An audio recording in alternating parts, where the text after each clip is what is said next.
Hello guys, welcome back to KD Code. I am back with another interesting video today, and we will be discussing the inversion of matrix today.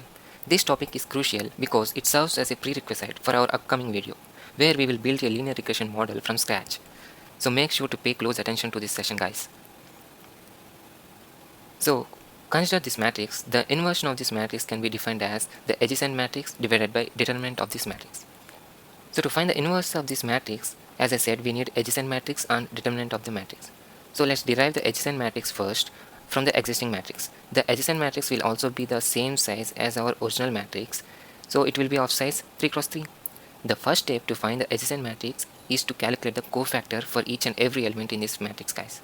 Let's consider the first element in the matrix, that is 1. So to find the cofactor for number 1, the first step we need to do is block the row and column of the matrix for number 1 where it is present. So number 1 is present in row 1 and column 1, right? So let's block them.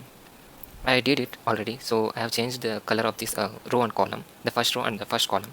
Next, we will take the remaining elements and do an operation like this. So we will cross multiply the diagonal values and subtract the second one from the first one. Like we will multiply 5 into 9 and 2 into 6. So 5 into 9 is 45, 2 into 6 is 12, so 45 minus 12, it is 33, right? So after subtracting, we got 33, but this is not yet done. I should tell you about a rule which would be using here. So the finding the cofactor for number 1 is not yet done. So this is the rule matrix where it has all the signs for each and every element in the adjacent or adjacency matrix. Whatever the value we got after calculating here, we should also follow these signs and change them accordingly using these rules. Like here we got 33, which is positive number, and the sign for this element number 1 is positive. So we give positive of 33 here, which is same as 33. And for number 1, we already found the cofactor here, that is positive 33, which is 33. So we will fill the 33 in the cofactor matrix like this. So 33 I have filled it in first column and first row, which is in the same position where our number 1 is present in the X original matrix. So we filled our cofactor matrix with 33 in the same position, right? So let's do it for number 2, guys, now. So consider number 2 here. So where it is present in first row and second column, right? So the first step is to block that first row and second column, right? Let's do it. So I block the first row and second column. Next, we will take the remaining elements, that is 4, 7, 6, 9, and we do a cross product with the diagonal elements and subtract them. So after doing this operation, 4 into 9 is 36 and 7 into 6 is minus 42. We got the result as minus 6. And now let's check the sign rule here. If you check the sign rule for number 2, it is minus. So we have to take negative sign before this minus 6, right? So we will take minus of minus 6, which again returns 6, that is positive 6, right? So the cofactor value for number 2 is 6, and I have filled the 6 number in its corresponding position where number 2 is present, first row and second column. Let's try to do this for one more element, guys, so you will get familiar with this process again. So consider number 3 again here. As it is in the first row and third column, we block them, that is the first step, and we will take the remaining elements, that is 4, 7, 5, 2, and we will do a cross product with diagonal elements and subtract them again. So after doing this operation, 4 2s are 8 and 7 5 is 35, 8 minus 35, that is minus 27. And now let's check the rule. We should not forget this rule matrix and we should apply them for sure. So it is positive. So anyway, positive of negative minus 27, which in return it gives minus 27, right? So the cofactor value for number 3, it is minus 27. And this is how we calculate the cofactor matrix for our original X matrix, guys. So I have to fill the minus 27 in its corresponding position where number 3 is present. So this is the first row of cofactor matrix I have calculated. So in the same way, we have to calculate the each cell value using the same operation we did here. So after doing this operation for all the values, this is the final cofactor matrix, guys. So you can see the green color matrix which I am showing here. This is the final cofactor matrix after computing the cofactors for all the elements in the matrix. But wait, we need the adjacent matrix, right? Then why did we calculate this cofactor matrix? Because adjacent matrix is nothing but the transpose of cofactor matrix. So transpose is nothing but the interchanging rows and columns of this matrix, right? So finally, this is the adjacent matrix we are calculating from so far. So finally, we found the adjacent matrix, and now the next step is to find the determinant of the matrix, right, guys? So consider the below matrix. This is the original matrix, and we know the formula for the inversion of the matrix: adjacent matrix divided by determinant of the matrix, right? We already found the adjacent matrix. Now it's our time to find the determinant of the matrix. Let's find the determinant of the matrix. So to find the determinant of the matrix, we need to find the cofactor of first row, which we have already did in the earlier steps, right guys?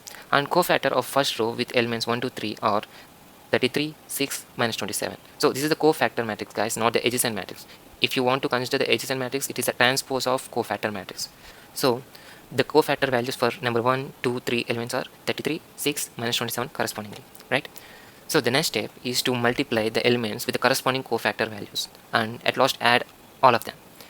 So I'm multiplying 1 with 33, 2 with 6 and 3 with minus 27, right? And I'm adding all of them at last. Then the value which I got after adding all of them is nothing but the determinant of the matrix. So here minus 36 is the determinant of the matrix. So this is how we find the determinant of the matrix, guys. So I have also included in-depth calculation in this slide for all the 3 numbers in the first row, right? Let's just quickly go through this calculation again and we'll find the inverse of the matrix then. So consider the first element, we block the first row and first column, right? We did it already, and we calculate the value by multiplying the element 1 with its cofactor value, also by including the sign matrix, right? So if you see here, I'm taking 1 and its cofactor values, the values which are used to calculate the cofactor for 1, right? So again, this is the calculation, guys. So the sign rule for number 1 is plus. So I took plus 1 here, and 5 9s 45, 2 6 12, and 45 minus 12 is 33. So it is positive, guys. So at final it is 33. This is not the cofactor value, this is the value which I need to add up to find the determinant. Okay guys, let's calculate for number 2. We have to block first row and second column, right? So the sign rule it is mentioned here is minus. So we have to take minus 2 and the cofactor values, right? So minus 2 and the operation which we are using to calculate the cofactor, right? So for 9 is 36, 7 6 42, and 36 minus 42 is negative 6. So minus 2 into minus 6 is 12, positive 12, right? This is not the cofactor, this is the value which we are used to add up and calculate the determinant of the matrix, right?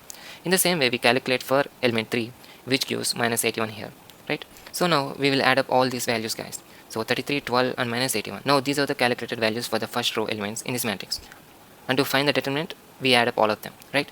So 33 plus 12 minus 81, plus of minus 81, but anyway it is minus 81, it gives us minus 36, which is the determinant of the matrix again, which is same as we calculated earlier, right? So let's go on.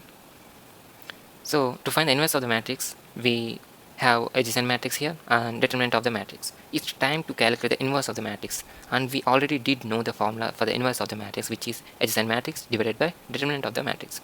Now I'm going to do the same thing. So this is the adjacent matrix, and minus 36, 1 by minus 36. Minus 36 is the determinant of the matrix. After simplified this division for every element in the matrix, this is how it looks. But we can further simplify this again. So this is the least simplified one I can do. So this is the matrix here. Finally we found the inversion of the matrix for the original X matrix, right?